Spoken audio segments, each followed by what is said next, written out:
20 seconds.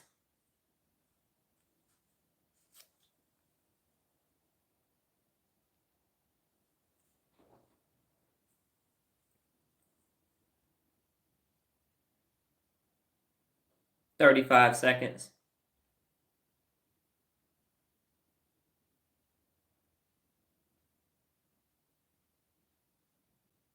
45 seconds.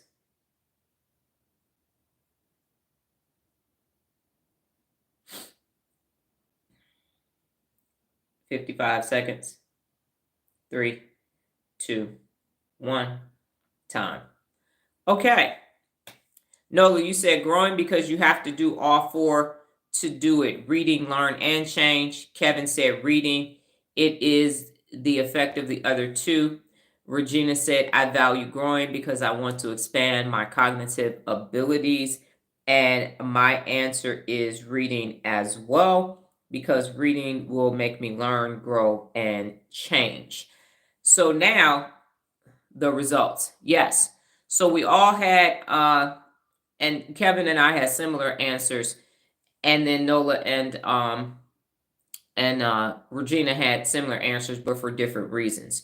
And so this is an example of decision making. And so when you're not experiencing biology and you just decide to make a decisions, all are interconnected. Yes. And so that's the thing, is that I picked those answers on purpose, because now you have to decide, well, they're kind of all the same. So if you go and look at peanut butter, it's kind of all the same. So what would make you pick one versus the other? Is it on sale? Is it crunchy, creamy? Does it have high sugar? Do you want more sugar? Do you not? Is it oily? Do you have to stir it because it's organic? So then you start looking at personal preferences at that point. All things being the same, price being the same. Now you have to start saying, well, which one? Do I care? Do I just do eating, meeny, miny, mo, process of elimination? That's what makes decision making more challenging, because unless some outside entity forces you into a decision, on your own, you can actually make personal choices. But if the family's like, but I like Jiffy, but I like Skippy. When I was married, we had two different types of steak sauce. Heinz 57 and the other one. I can't think of the other one right now. I see the label in my head, but neither one of us liked the same steak sauce. And so we had both of them at the same time. What was the name of the other steak sauce? It's escaping me. Anyway, that's the whole point, is that when you're making decisions for yourself, start making personal decisions for yourself based upon preference number one, and then facts. So if it's a taste thing for you because it's food, or aesthetics for me, if it touches my skin, it has to be soft, or I'm not going to put it on. Thank you, Army, making me sleep on wool blankets, and I'm allergic to wool anyway. So that's what the A1. Thank you, Kevin. That's what it is. So I liked A1. He liked Heinz 57. And so we ended up with two types of steak sauce in the house as a result of that.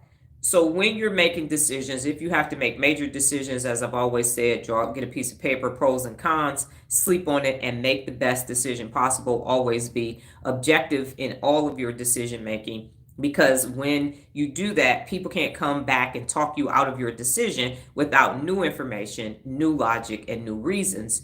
Now you understand why you are making those decisions. And it takes personal time with yourself. The more people you have in your life, the harder it is for you to make personal decisions, because you got to keep making group decisions, because the group just keeps getting bigger and bigger and bigger and bigger. And so when you have a small retinue, a small circle, now you have the ability to still be yourself, and you don't get lost in groupthink. And then that gets you to being double speak and double think, if you read 1984. So decision making is very important for the brain, and it causes you. A1 is the better side. That's my child right there. Take my side. Don't take your daddy's side. No. Anyway, no, it's not like that at all. She does a bunch of sippy things that I definitely would not do. She puts ketchup and destroys meals that I make all the time, and just does all kinds of stuff. Eats it cold. And anyway, but that's her preference. And so as long as the food is eaten, then there you have it. Okay, so now we're on to the last two. We're doing problem